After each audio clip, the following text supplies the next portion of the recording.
Rev Circle friends, Marcus back with you. And we continue down this road of earning more trust because we're willing to talk about, we're willing to show, we're willing to sell in a way that no one else in our space is willing to do. And that's what's beautiful about being in the B2B space, is because many in this space from a sales and marketing perspective are resistant to doing things differently than they've been done before. In this lesson, I want to discuss with you the types of content that your sales team needs right now to close more deals.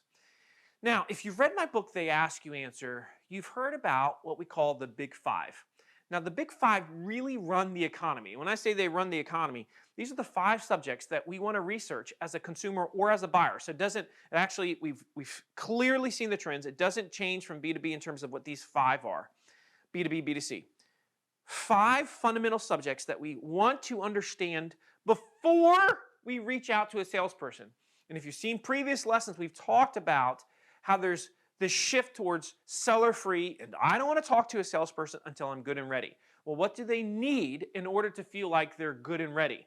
And along those same lines, if you're producing content as an organization, how can you get more bang for your buck? And how are you going to get your sales team excited to integrate that content into the sales process? Well, of course, we've got to be addressing the questions that our buyers want, the subjects that they want to know, what they're going to be researching, what they're going to be asking us about. This is how we shorten the sales cycle and increase closing rates. So what are these 5 subjects? Here they are. Some of them are going to be no surprise whatsoever, especially if you've been watching some of our previous lessons. Number 1, as buyers, we want to understand all things to do with cost, budgeting, pricing, etc. What's going to dictate it, what's going to drive it up and down. We want to be informed when it comes to pricing about that particular product or service in the industry. We don't want to feel like we're getting ripped off. Okay, so boom, number 1, price, cost, etc. Number 2 of the Big 5, problems. Problems/negatives. Now, the way this is manifest with a salesperson is when a prospect says to a salesperson, hey, is it true that somebody told me that, etc., etc. So let's say you're selling a SaaS product, and one of the big fears that potential buyers have is the integration or the launch time period or the transition period, right? Or just, how long does this take to implement? Things like that. These are potential negatives or scary subjects to address, but these are the first ones we should be addressing, especially from a marketing side, so as to ease the worries, if you will, of the prospect, so that they're more inclined to talk to sales, and so that by the time they're ready to talk to sales, they feel like, okay, I understand how this process is going to work. So we've got to be willing to address those negatives, those worries, those fears, those issues, those concerns. Those all fall under the umbrella of problems. So I want you to brainstorm those problem-based questions, lean into them. It's magic what you can get out of that. Okay, so cost questions, searches, etc. Problems, questions, searches, etc. Number 3, comparisons. Think about how many times your sales team has been asked to compare your product versus another product, your method versus another method, your service versus another service, this option versus that option. And it could be 2 things that you sell, right? This tier versus that tier versus that tier. I mean, there's so many different comparisons that we make online, so many comparison questions that we ask all the time, and just think about all the times you've gone online and you search versus or compared to or whatever that might be. We know this is prolific in the B2B space. And so if this is the case, and it is, it takes the mindset of, okay, we've got to be willing to talk about these things. Now, whenever we compare ourselves versus any other product, any other service, we don't want to talk about the negatives. We want to stick to the facts, but we want to give them clear factual differences so that they essentially feel like, okay, you're giving me the ability to choose. So we never want to say something is better than something else. We want to say, okay, so here's the facts.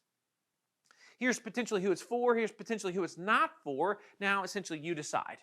But that's the 3rd of the Big 5, which is comparisons. It's huge. It's very, very important that our content that we produce from a marketing side is aligned with that. And therefore, the sales team can use that, once again, in their assignment selling that we talked about in previous lessons. Okay, so once we've gotten through comparisons, now let's talk about reviews. We know reviews are huge. Reviews for products, for services, for companies, big time.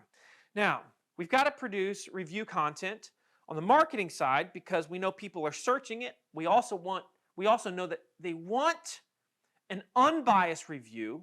They're going to ask the salespeople potentially for case studies, for reviews. So once again, this is symbiotic, this type of content. The key, though, to review-based content is that you always want to talk about who it's for, who it's not for. And this is showing both sides of the coin.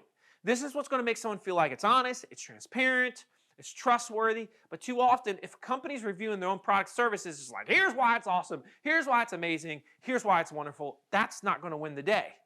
What's going to win the day is being very clear as to the fit of not fit versus who is a good fit. Okay, so that's number 4 of the big 5, which is reviews. And then number 5 of the big 5 is best. Best or most or any type of question that someone is trying to see the best of the best.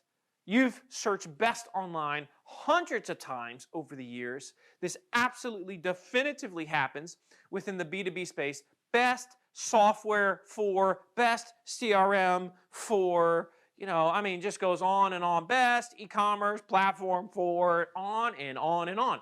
Now, when we do these, the question is, are you willing to talk about literally some of the best in your space? Now, we've done this with clients before where they came up with a top 10 list of some of the best products or services in their space, some of which were competitors, but they were so open about it that it drove so many searches and it drove so much trust that it was incredibly profound.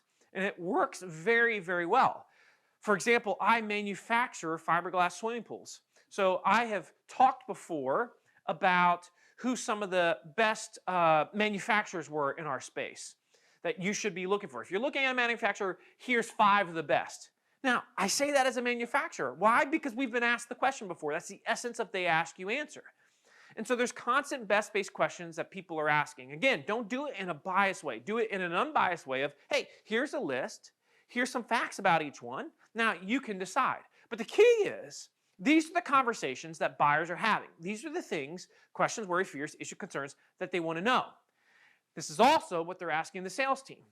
By producing this content, not only does it do a mountain of good from a search-based perspective for the marketing side, but now the sales team can integrate this into the sales process. The key, though, of course, as we've discussed in previous lessons, is that the sales team is made aware of the content as it's being produced, that they understand the problem that it solves, they understand how to integrate it into the sales process. And if that occurs, folks, we are cooking with gas. We are winning. And that, my friends, is the big 5. That's what your buyers want to know. This is what all the studies show. The question is, are you willing to give it to them, or are we going to be the ostrich with our head in the sand? My sense is you're different. You're going to figure out a way that you can address these. We can't always answer every single one, but any question, any search can be addressed. And that is the key, my friends, to remember.